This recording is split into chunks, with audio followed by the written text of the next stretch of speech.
I bought so many books. I got some reading to do. Good morning. I'm supposed to be taking myself on a tour of bookstores in Austin today, and I am running late, and we're joined by Robin. Hello.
taking a much needed coffee break.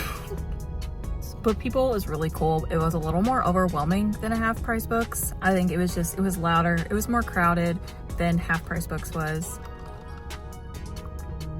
I think I'm just tired. I didn't sleep much last night, but I started getting hot and I was like, I want to look around more, but I think I just need to head out. I bought a couple of things. My rule was to only buy one thing at each indie bookstore since they're full price, and I don't have money like that. But I bought 2 books and a magnet, so can't go crazy at the next one. I shouldn't buy anything at the next one, but we'll see. We'll see what I find. Yeah, on to the next.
Book call time. I've never done this before, so sorry. I don't really know what to do. I'm just gonna talk about it. I'm gonna go backwards. I really want to go in like order of purchase, but I think that that's gonna be a little underwhelming if I do that. I bought way more at Half Price Books than I did at the indie bookstores, unfortunately, so I'm gonna go backwards. So the last thing that I bought was at Alienated Majesty. It is The Night Flowers. I'm not even gonna pretend like I know how to say her name, and I refuse to butcher it. So it's a bit of a thriller, right? Like a whodunit true crime situation. It sounds very good and I'm excited to check it out. That is all that I bought. Anyway, owner of the bookstore said that this is a really good book, so I'm excited to check it out. Next, this one would have been second either way, no matter what order I did. I only went to 3 bookstores. Book People. I had heard very good things about it beforehand. I had never been. It's like, I mean, it was really cool. Like, I really enjoyed it, actually. It was bad timing for my body, I guess, because I like forgot to eat. And the bookstore was a little overstimulating. There were a ton of people. It was so packed, which speaks volumes to the bookstore itself, right? But then, you know, I'm trying to film but not have people see me. And I just got overstimulated, really, is all it is. But yeah, so I got a little magnet. Do I do the I'm just kidding. Yeah, I got a little magnet. It's cute. I love me a magnet. I love me a sticker. They had some cute stickers too, but I really liked the magnet. That'll go on my fridge. Or my dry erase board. Interesting. So, Book People, the rule for myself was to only buy one thing, and I bought 3 things, including the magnet. This was the book that I was like deciding on that I was probably gonna get. I had never heard of it. Anna by Matthew Blake. It is a horror / thriller, question mark? Is she an innocent sleepwalker or a sleeping killer? Oh yeah, okay, now I remember what it's, sorry. I have the memory of a goldfish. The ADHD. I already forgot why, what it was about. But yeah, it's basically exploring like what happens when you're asleep, and like this, I'm guessing Anna like murdered people while she was asleep, and so it's about that. It sounds really cool. I'm not doing it justice, but I'm bad at explaining things. I'm excited to try that one too. And then, so that was like gonna be it. I was gonna get that and the magnet, because I picked up the magnet first actually. I was gonna get those two things, and then I found like tucked away in a corner. That was another, the sections were interesting at Book People. I was like, I think that would just be something I would have to go there multiple times to familiarize myself with how things are organized. But I ended up finding a horror section kind of tucked away. Like I found it by accident. I was just kind of wandering around at that point. And this book has been on my Amazon wish list for a hot minute. This Thing Between Us by Gus Moreno. It's supposed to, like, okay, Stephen Graham Jones, like, one-line review. Hold on, this isn't a ride, it's a slide, and it doesn't care whether you're ready or not. A startling, darkly funny horror novel about grief and rage, the loneliness of living between cultures, and the all-too-real oppressive intimacy of technology. It's basically about, like, this universe's version of an Amazon Echo of an Alexa. There's the ads for the world's most advanced smart speaker.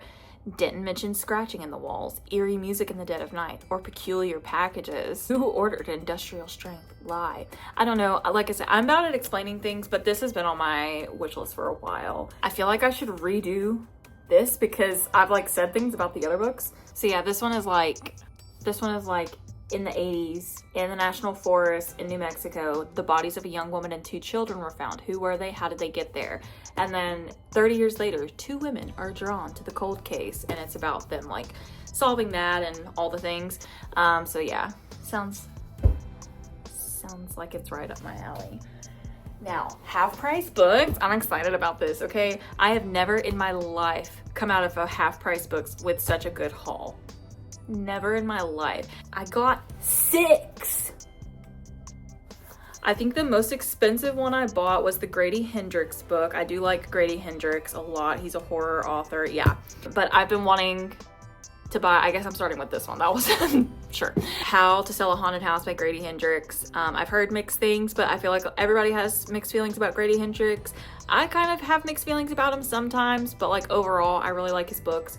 I have several of them. I probably own more of his books than like any other author actually, now that I think about it. But I've been really wanting this one. I ended up finding a paperback for like $9 and I was like, you know what? I'll take it. So that's the most expensive thing that I got. I'm very excited that I got a copy of it finally. Louise finds out that her parents have died. She dreads going home. And it's basically her going back, and they're trying to sell their parents' house and the house won't let them. He has some interesting stuff, some interesting concepts and stuff. Also, I got a double. Oh my God, I was so excited.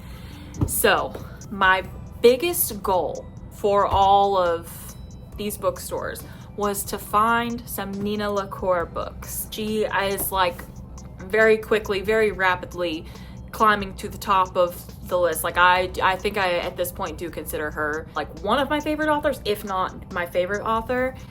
And I found one. At first, I didn't see this one. And they had 3 books that I have. And I was like, really?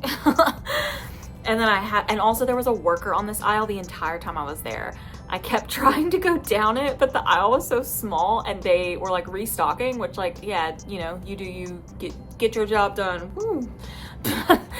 But like I couldn't get down this aisle the whole time, and I was trying to like stall, and I was like looking at books on the end cap, but they were like psychology books, and then I like would kind of glance over. I'm like, can you please move? I just want to look over here, and I saw her books and I was like, oh, they have some. And then I finally squeezed over there and I found this one, which is on my list of books to buy. Everything Leads to You by Nina LaCour. I hope I'm saying her name right. So yeah, Emmy's a production designer. She's thriving in the competitive film industry, and she gets to stay in Los Angeles for the summer.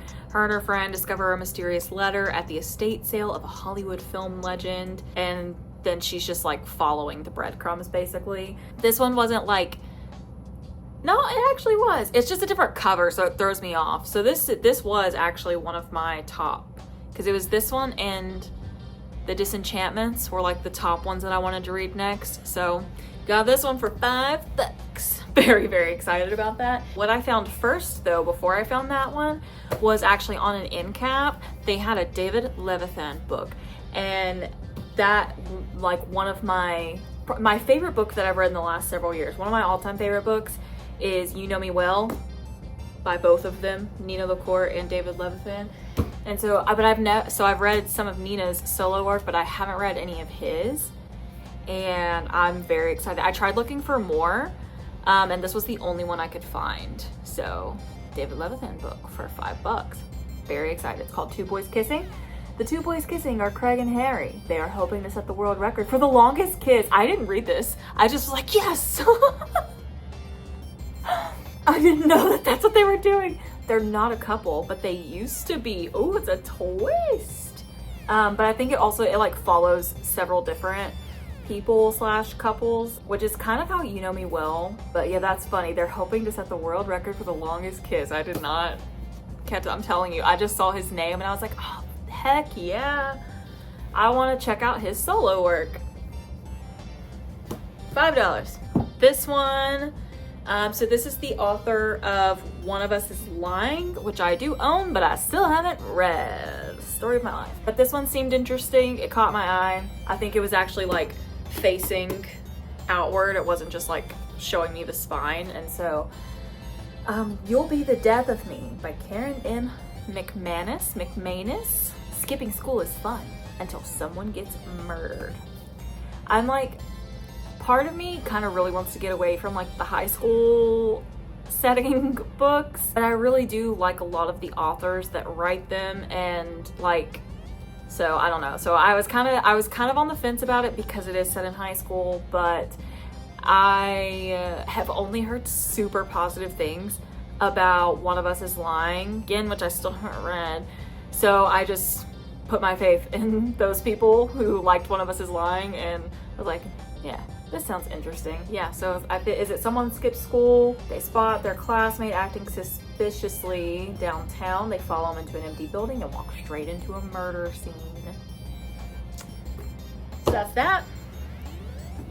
This is one that I have wanted to try, well, really the whole series, but it'll take me a long ass time to get through that. But they have the first book of the Bones series by Kathy Reich. So I don't know how to say anybody's names. I do love Bones, the TV show. I know they are not exactly the same. It's still Temperance Brennan in the books, obviously, but this is the series that inspired the TV show. And I mean, it's a good old mystery whodunit, you know, all the things. Deja Dead. I had to look up which was the first one because they aren't properly marked that way. I think like technically you could probably read them out of order and it would be fine. You'd probably just lose small details about Temperance if I had to guess. Because yeah, they're definitely not marked. So I looked up which one was the first, because I picked up they had a bunch of Kathy Reich's books. The first one I picked up, I was like, I feel like this isn't the first. I feel like this isn't the first one. So yeah, Google told me that Deja Dead was #1. And after searching through the row, they had one copy. $5 also. Excited about that. So this is, yes, a female corpse is discovered meticulously dismembered and stashed in trash bags, and Temperance detects an alarming pattern, as she always does, and she starts searching for the killer.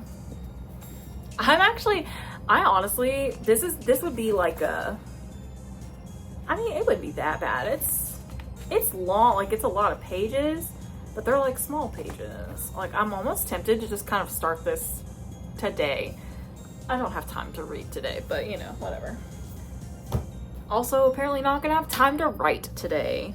That is the downside. That's the true downside of me getting the day started so late, is I was actually gonna sit at I was gonna sit at Book People because they have a coffee shop built in.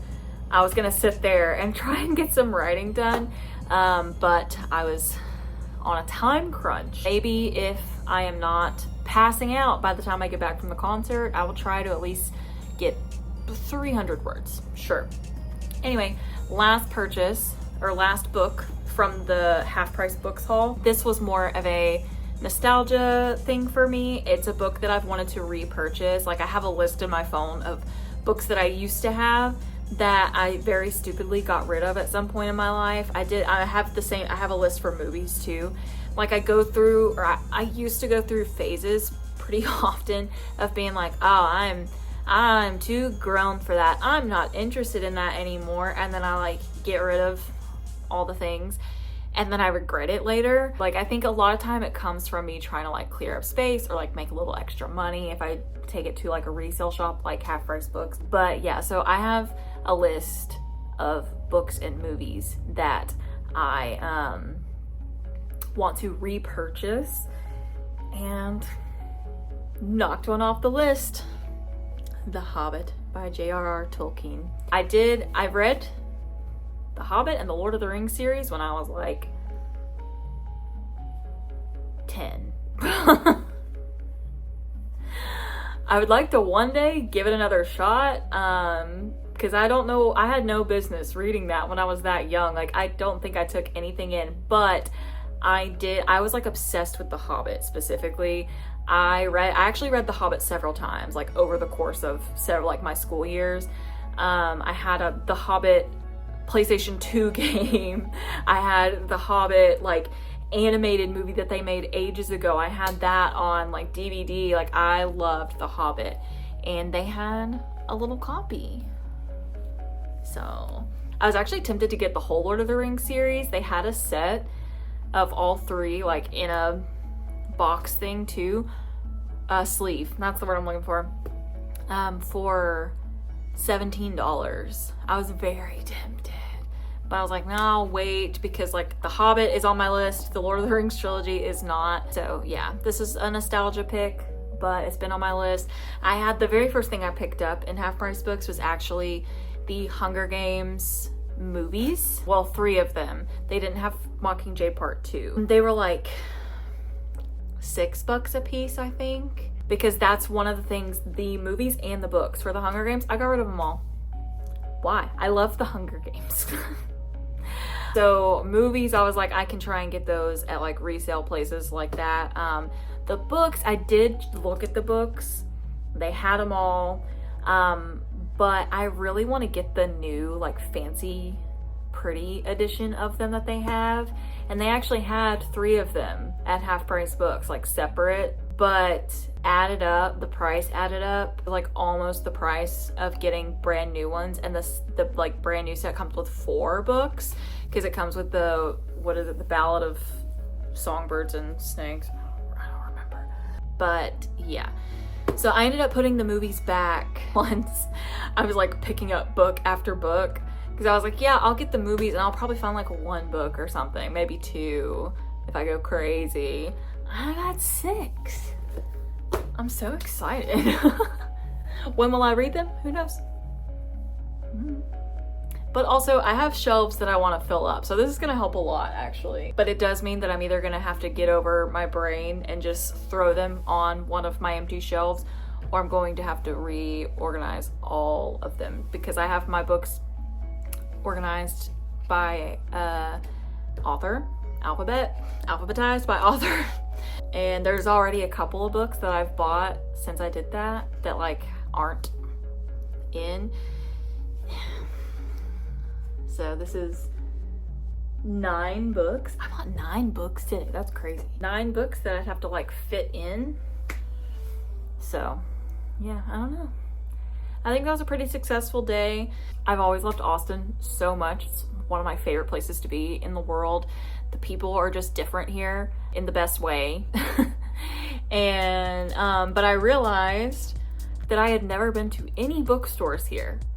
None. I'm always here for concerts. I'm always here for music, which is a huge reason why I love this city so much. But I had never been to any bookstores, and so I was like, you know what?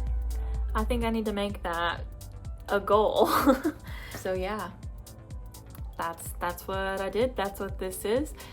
And I hope you had fun coming along with me. I'll see you next time. Have the day you deserve.